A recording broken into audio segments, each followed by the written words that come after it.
శ్రీమాత్రే నమః.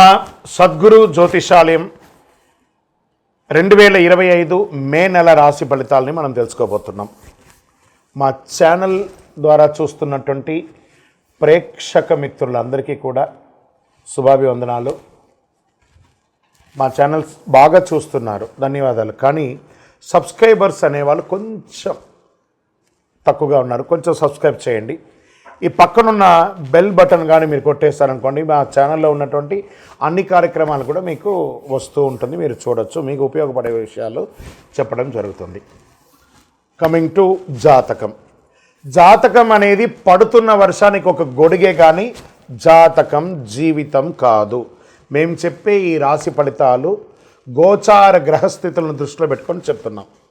ఇది మీ యొక్క వ్యక్తిగత జీవితానికి ఒక 30% నుంచి 40% మాత్రమే వర్తిస్తుంది. మీరు పుట్టినప్పుడు ఉన్నటువంటి ఆ లగ్నము, ఆ నక్షత్రము, ఆ పాదాన్ని బట్టి మీ యొక్క సంపూర్ణ జాతకం అనేది తెలియబడుతుంది.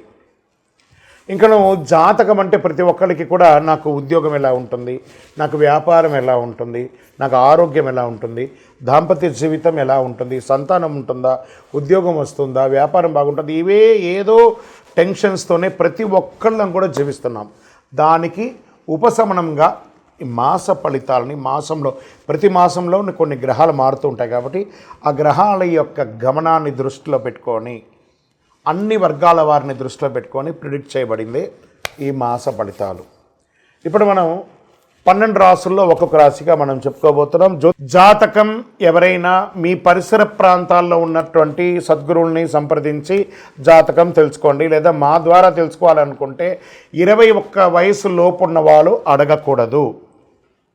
ఎందుకంటే మీరు విద్య చదువుకుంటున్నటువంటి వారు కాబట్టి మీరు ఖచ్చితంగా మీ యొక్క వ్యక్తిగతమైనటువంటి జీవితంలో 21 సంవత్సరాల వరకు జాతకం అడగకండి. 60 సంవత్సరాలు దాటిన వారు మీరు అన్నీ అనుభవించుంటారు, మంచి చెడు అన్నీ చూసుంటారు కాబట్టి మీకు జాతకంతో పని లేదు. అడగడానికి కూడా ఇల్లీగల్ అఫైర్స్కి సంబంధించింది ఏది అడగకూడదు. నాకు అప్పులు బాగా ఉన్నాయి, జాతకం చెప్పనంటే ఎవరు చెప్పరండి. మీ అప్పులు తీసుకున్న చోట ఖచ్చితంగా కష్టపడి ఇవ్వండి, అదొకటే జాతకానికి ఉన్నది. జ్యోతిషాస్త్రరీత్యా 12 రాశుల్లో 6వ రాశి అయినటువంటి కన్యారాశి మిత్రులారా, మీరు ఉత్తరా నక్షత్రం 2, 3, 4 పాదాలు, హస్తా నక్షత్రం 1, 2, 3, 4 పాదములు, చిత్తా నక్షత్రం 1, 2 పాదాలకు జన్మించిన మీరు కన్యారాశి వారిగా పరిగణించబడుతున్నారు. ఈ మే నెల 2025 మీకు శుభాశుభ ఫలితాలు అంటే ఈ రాశి వారికి మాసంలో గ్రహ సంచారం చాలా అనుకూలంగా ఉంటుందండి. శని మే నెలలో మీనరాశిలో సంచరిస్తున్నాడు. చంద్రుడు నిరంతరం తన సంకేతాలను మారుస్తూ ఉన్నారు. కుజుడు బలహీనమైన స్థితిలో ఉండడం, 2వ ఇంటిపైన ఉండడం వల్ల మీకు అన్ని రకాలుగా కలిసి వస్తుంది. అన్ని రంగాల వారికి అనుకూల వాతావరణం ఉంటుంది. ధన వ్యవహారాల్లో సజావుగా సాగిపోతాయి. ఆర్థికంగా చాలా బాగుంటారు. సరిపోతుంది, ఆహా నాకు ఈ నెల సరిపోతుంది అన్నట్టుగా సంపాదిస్తారు. ఖర్చు తక్కువగా ఉన్నందున రుణం తీసుకోవాల్సిన అవసరమే లేదు. ఇంట బయట ప్రతి వ్యవహారంలో మీదే పైచేయి. సమాజంలో ఉన్నతమైనటువంటి వ్యక్తుల పరిచయంతో ఇంకొక మెట్టు ఎదుగుతారు. అమ్మకాలు, లాభాలు ఈ నెల బ్రహ్మాండంగా ఉంటుంది. వ్యాపారస్తులకి, వినియోగదారులు సున్నితమైనటువంటి వాతావరణం ఉంటుంది. మాస ద్వితీయంలో వ్యాపారం కొంత పెట్టుబడులు నివారించండి. తోటి వ్యాపారాలతో విభేదించకండి. ఉద్యోగులకి మంచి అవకాశం, ట్రాన్స్ఫర్స్, ఇంక్రిమెంట్స్, అది ప్రైవేట్ రంగం వారు కానీ ప్రభుత్వ రంగం వారు కానీ విదేశీ ఉద్యోగం కూడా పొందే అవకాశం ఉన్నాయి. విదేశీ ఉద్యోగంలో ఉన్న వారికి సేఫ్ సైడ్గా మీకు అయ్యే అవకాశాలు బాగా ఉన్నాయి. అన్ని సమస్యలు క్రమంగా తొలగిపోతాయి. దూర ప్రయాణాల్లో లాభసాటిగా సాగుతాయి. మాసం చివరన ఒక వ్యవహారంలో సన్నిహితులతో భేదాభిప్రాయాలు వచ్చే అవకాశాలు ఉన్నాయి. అపరిచితుల జోక్యం వద్దు. కుటుంబంలో కొంత గందరగోళం వచ్చే అవకాశాలు మాస ద్వితీయంలో. భార్యాభర్తలు సఖ్యతగా ఉంటారు. ఒకదానికొకటి సర్దుకుంటూ పోతుంది. విద్యార్థులు పోటీ పరీక్షల్లో మంచి ఉత్తీర్ణత సాధిస్తారండి, చాలా గొప్పగా ఉంటుంది. స్పోర్ట్స్ విభాగం వారికి చాలా బాగుంటుంది. ఇలా సర్వీస్ సెక్టార్లో ఉన్నవాళ్ళు, పోలీస్, డిఫెన్స్, డాక్టర్స్, అడ్వకేట్స్, వీళ్ళకి అందరికీ కూడా చాలా బాగున్నటువంటి ఒక సమయం. ఆరోగ్య సమస్యలు మాత్రం కొంచెం ఉన్నాయి. జీర్ణ సమస్యలు ఉన్నందున ఆహారం గురించి జాగ్రత్త పడండి. బయటికి వెళ్ళేటప్పుడు తగిన భద్రతా చర్యలు తీసుకోండి. వేడి సంబంధిత ఆరోగ్య సమస్యలు ఉండొచ్చు, జాగ్రత్త పడండి. రాజకీయ నాయకులకి మెరుగైనటువంటి సమయం. ఏదైనా గొప్ప పదవి కానీ లేదా మంచి పేరు ప్రఖ్యాతులు కనిపించే అవకాశాలు ఉన్నాయి. షేర్ మార్కెట్ అద్భుతంగా ఉందని కూడా చెప్పచ్చు. మీడియా రంగం వారికి మల్టిపుల్ ఓపెనింగ్స్ వచ్చే అవకాశాలు ఉన్నాయి. ఐటీ రంగం వారికి అయితే ఇంకా చెప్పక్కర్లేదు, ఎన్నో రోజులుగా మీరు ఇబ్బంది పడుతున్నారు కదా, ఐటీ రంగం వారికి ఈ నెల చాలా బాగుంటుంది. నూతన ఉద్యోగాని కోసం ప్రయత్నం చేసేవారు మీ సొంత ఊరిలోనే ఉద్యోగం మీ పక్కనే దొరికే అవకాశం ఉంటుంది. ఎంత జీతం వస్తే అంత ముందు జాయిన్ అవ్వండి. ఒట్టిగా ఉండడం కంటే కూడా జాయిన్ అవ్వచ్చు కదా, జాయిన్ అవ్వండి. తర్వాత పెద్ద ఉద్యోగం కోసం ప్రయత్నం చేద్దాము. ఈ నెల మీకు అదృష్టం కలిగించే రోజులు 2 మే 2, 5, 8, 14. లక్కీ నంబర్లు 1 మరియు 7. చంద్రాష్టమం మే 24, 5, 2025 1:48 మధ్యాహ్నం నుండి 26, 5, 2025 1:40 మధ్యాహ్నం వరకు చంద్రాష్టమం ఉంటుంది. 2.5 రోజులు చాలా జాగ్రత్తగా ఉండండి.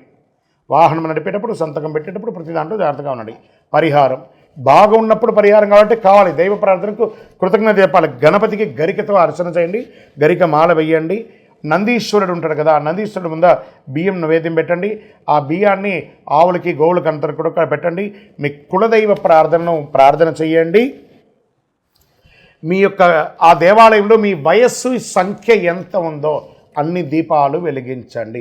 అతి శక్తివంతమైనటువంటి ఈ కరుంగాళి మాల ధరించండి. ఉద్యోగంలోనూ వ్యాపారంలోనూ అన్ని రకాలుగా అనుభూతి పొందుతారు, ఐశ్వర్యంగా ఉంటారు, ఆరోగ్యం మెరుగుపడుతుంది, ఏ విధమైనటువంటి దుష్టగ్రహ ప్రభావం ఉన్నా కూడా తొలగిపోతుంది, అద్భుతంగా ఉంటారు. ఇంకనూ మీ యొక్క వ్యక్తిగత జాతకం తెలుసుకోవాలనుకుంటే కింద ఉన్నటువంటి నంబర్కి మీ యొక్క date of birth, time of birth, place of birth WhatsApp చేయండి, కాల్ చేయకండి. విజయోస్తు. అక్షయ తృతీయ అందరికీ ఉన్నటువంటిది. అక్షయ తృతీయ శుభ సమయం, పూజ ఇవన్నీ కూడా తెలుసుకుంటాం. పంచాంగం ప్రకారం ప్రతి ఏడాది వైశాఖ మాసంలో శుక్లపక్షంలో తదియ తిథి నాడు అక్షయ తృతీయ పండుగ జరుపుకుంటాం. హిందూ మత విశ్వాసాల ప్రకారం అక్షయ తృతీయ ఎంతో ప్రాముఖ్యత ఉంది. జ్యోతిషాస్త్ర ప్రకారం అక్షయ తృతీయ రోజు స్వయం సిద్ధి ముహూర్తం అని పిలుస్తారు. ఈరోజు తిథివార నక్షత్ర యమగండ దుర్ముహూర్త వర్జ్యాలు ఏది చూడక్కర్లేదట. ఎంతటి శుభ కార్యక్రమాలైనా చేయొచ్చట. భూమి పూజ చేయవచ్చు, గృహప్రవేశం చేయొచ్చు, వివాహం చేయొచ్చు, తలనీలాలు ఇవ్వవచ్చు, అన్నీ చేసుకోవచ్చు. కొత్త వస్తువులు కొనడం చేయొచ్చు. వాటిలో ప్రధానంగా ఉప్పు కల్లుప్పు గురించి చెప్పారు. దొడ్డుప్పు ఉంటుంది చూస్తారా, రాళ్ల ఉప్పు. ఈ రాళ్ల ఉప్పు ఏది కొంటారో కొనరో రాళ్ల ఉప్పు అక్షయ తృతీయ నాడు కొనాలట. అందరూ బంగారం కొనాలి అని అప్పు చేసి బంగారం కొనడం వల్ల అప్పుల వాడికి పెరుగుతుంది కానీ మీకు పెరగదు. లేదా ఈరోజు బంగారం కొనమని శాస్త్రం చెప్పలేదు, అక్షయం అన్నారు. అక్షయం అంటే ఏంటి? తరగనిది. పవిత్రమైన రోజు ఎలాంటి శుభముహూర్తం చూడకుండా అన్ని పనులు చేసుకోవచ్చు. గ్రంథాల ప్రకారం ఈరోజు విలువైన వస్తువులు కొనడమే కాదు, విలువైన వస్తువులు కొనడం వల్ల అది ఆనవాయితీగా ఉంటుందని ఒక పేరుతో కొంటున్నారే కానీ శాస్త్ర ప్రమాణం లేదు. దాన ధర్మాలు మాత్రం చేయాలని ఉంది. వీలుంటే 10 మందికి భోజనం పెట్టండి, వస్త్రం ఇవ్వండి, ధాన్యాలు ఇవ్వండి అనివ్వండి. లక్ష్మీదేవి అనుగ్రహాన్ని పొందుతారట. ఈ ఏడాది అక్షయ తృతీయ 29 ఏప్రిల్ 2025 మంగళవారం సాయంత్రం 5:32 ప్రారంభమై మరుసటి రోజు అంటే ఏప్రిల్ 30 బుధవారం మధ్యాహ్నం 2:13 వరకు ఉంటుంది ఈ యొక్క అక్షయ తృతీయ. ఉదయం తిథి ప్రకారం ఏప్రిల్ 30 తేదీన అక్షయ తృతీయ పండుగ జరుపుకుంటారు. ఈ సమయంలో ఏ పని అయినా విజయం సాధిస్తారట. పవిత్రమైన రోజు చాలామంది వెండి, బంగారం వాటిని పెట్టి పూజిస్తూ ఉంటారు. వస్తువులు కొనుగోలు చేస్తుంటారు, ప్రాధాన్యత ఇస్తుంటారు, పుస్తకం కూడా కొంటూ ఉంటారు. అంతేకాదు వివాహం, కొత్త ఇంటి ప్రవేశం, కొత్త వాహనం, ఏదైనా ఆస్తి కొనడం కూడా చేస్తూ ఉంటారు. అక్షయం అంటే ఎప్పటికీ తరగనిది. హిందూ పురాణ ప్రకారం వేదవ్యాస మహర్షి శ్రీ మహావిష్ణు అవతారంగా పరిగణిస్తారు. వ్యాసుడు అక్షయ తృతీయ రోజునే మహాభారతాన్ని రచించారని చెప్పబడుతుంది. అంతేకాదు పవిత్రమైన రోజే గంగమ్మ తల్లి దివి నుంచి భూమికి దిగి వచ్చిన భగీరథం అయినటువంటి రోజు. పరశురామ జయంతి కూడా అక్షయ తృతీయ రోజే జరిగింది. మత్స్య పురాణం 65వ అధ్యాయం ప్రకారం ఈశ్వరుడు పార్వతీదేవికి సర్వకామప్రదమైనటువంటి అక్షయ తృతీయ వ్రతం గురించి చెప్పారు. శ్రీ నారద పురాణం కూడా ఈనాడు చెయ్యి దాన ధర్మాలు అత్యధిక ఫలితాన్ని ఇస్తానని చెప్పబడుతుంది. కుబేరుడు అక్షయ తృతీయ రోజు లక్ష్మీదేవిని పూజించడం వల్ల ధనవంతుడయ్యాడట. మహాభారతంలో శ్రీకృష్ణుడు ద్రౌపదికి వస్త్రాభరణం అప్పుడు చీరను ప్రసాదించింది కూడా ఇదే రోజు. ఇంత అద్భుతమైనటువంటి రోజు ఖరీదైన వస్తువులు, బంగారు ఆభరణాలు, తమ సంపద, శ్రేయస్సు అన్నీ కూడాను భగవంతుని ముందర పెట్టి పూజ చేస్తారు. అక్షయ తృతీయ వంటి పవిత్రమైన రోజు లక్ష్మీదేవిని పూజించడం ఎలా అంటే, ఒక మంచి రాగి చెంబు తీసుకోండి, కల్లుప్పు ఉంటుంది కదా, తమలపాకు వేసి ఆ కల్లుప్పు తమలపాకు మీద వేయండి, రాగి చెంబు దాంట్లో పెట్టండి. మీ ఇంట్లో ఉన్నటువంటి కాయిన్స్ ఉంటాయి కదా, రూపాయి కాయినో, 5 రూపాయల కాయినో, 10 రూపాయల కాయినో, లేదా మీ బంగారు ఆభరణమో అవన్నీ కూడా దాంట్లో పెట్టండి, పూజించండి. యక్షాయ కుబేరాయ వై శ్రవణాయ ధనధాన్యాధిపతయే ధనధాన్య సమృద్ధిం దేహి దేహి తాపయ స్వాహ అని మంత్రంతో జపం చేయండి. శాస్త్రాల ప్రకారం ఈరోజు కృష్ణుడు యుధిష్ఠిడికి అక్షయ పాత్ర ఇచ్చిన రోజు కూడా ఇదే రోజు. ఇందులో ఉండే ఆహారం ఎప్పటికీ మరవదు కాబట్టి బియ్యాన్ని కూడా దేవుడి ముందర పెట్టండి. అందుకే ఈ పవిత్రమైన రోజు దానం చేయడం వల్ల శాశ్వత పుణ్యం లభిస్తుందని పండితులు చెప్తారు. అక్షయ తృతీయ రోజు ఒకవైపు కొబ్బరికాయ, దక్షిణావృత శంఖం అంటారు చూసారా, చెవిలో పెట్టుకుంటే ఓంకార నాదం వస్తుంది చూసారా, దక్షిణావృత శంఖం, శివలింగం, కళ్ళుప్పు, దొడ్డుప్పు అంటారు చూసారా, ఖచ్చితంగా ఆ రోజు 1 కిలోంబావు కొనండి, కళ్ళుప్పు కొనండి. కొన్ని చోట్ల దొరకదు, వెతకండి, తీసుకొచ్చి కొనండి. ఆ రోజు ఇంటికి తీసుకురావడాన్ని గట్టిగా చెయ్యండి.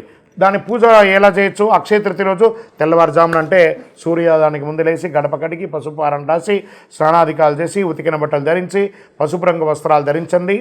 మంచి ఫలితాలు పొందారు. పూజ చేసే చోట ఒక వస్త్రం ఏర్పాటు చేయండి.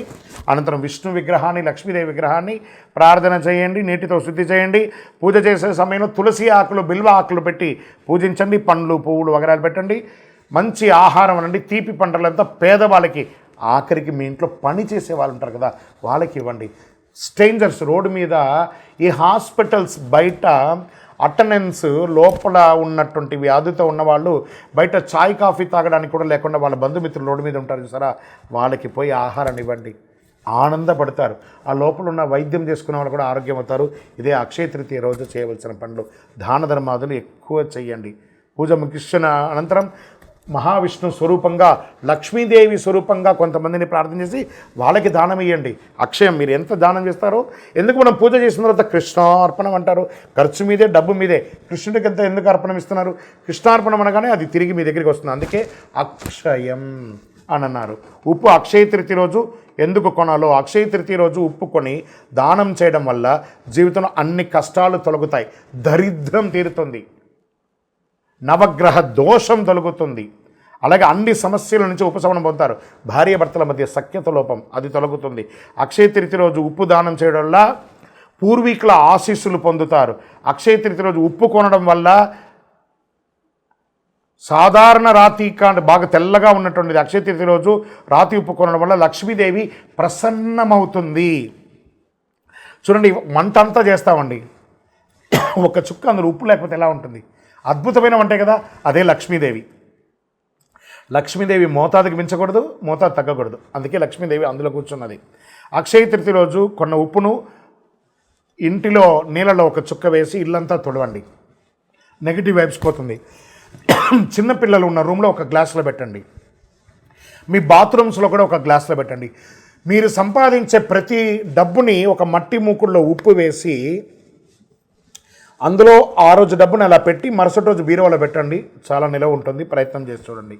ఇలా ఎన్నో చెప్పుకుంటూ పోవచ్చు. అక్షయ తృతీయ రోజు, అక్షయ తృతీయ రోజు మీ మనసుకి ఏది నచ్చితే అలా చేయండి. ఆరోగ్యంగా ఉండండి, సంతోషంగా ఉండండి.